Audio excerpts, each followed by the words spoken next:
ეს რა წერილი არის? ანუ რა დაწერეთ თქვენ? ეს ჩვენი ისა რა ქვია, როგორც პეტიცია, როგორც იმათან, რომ აი ამაზე ვართ, ეს არის ჩვენი წინააღმდეგობა. მეტი არაფერი. და რას ითხოვთ, ანუ რა წერილი არის, რომ მომიყვეთ ორი სიტყვით, ანუ ჩვენ გვინდა დარჩეს 60 ლარი.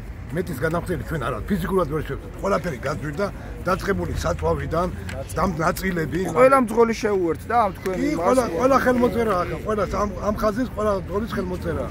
და ახლა გინდათ რომ ეს ინფორმაცია მიაწოდოთ ინტერნეტს. ალბათ ისედაც იციან, მაგრამ ახლა ოფიციალურად ალბათ ცდილობთ რომ მიაწოდოთ. თუ მიიღეს, ხო თუ არ მიიღეს, არც მაგაზე მოვიყვანოთ. აი როგორ მოიქცევით ამ შემთხვევაში მძღოლები რას ფიქრობენ?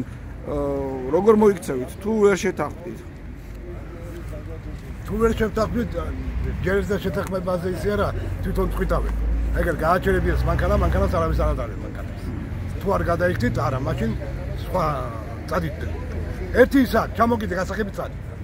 მეტი არაფერი, ამათი მოვალეობა ესა. არა ინტერესებს შენი არაფერი. შენი პრობლემები.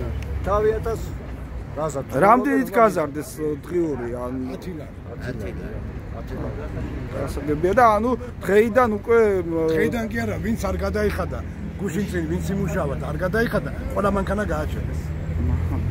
გასაგებია. ანუ დღეს გზავრებს ფაქტიურად ვეღარ ემსახურებთ. ვერ ვემსახურები, რომ თავაყვანილეს გარაჟში დააჩერეთ მანქანები.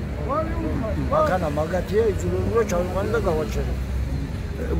აი თუ გქონდათ საუბარი, იქნებ რაღაცა გვაცადოთ დრო, რაღაც. არა.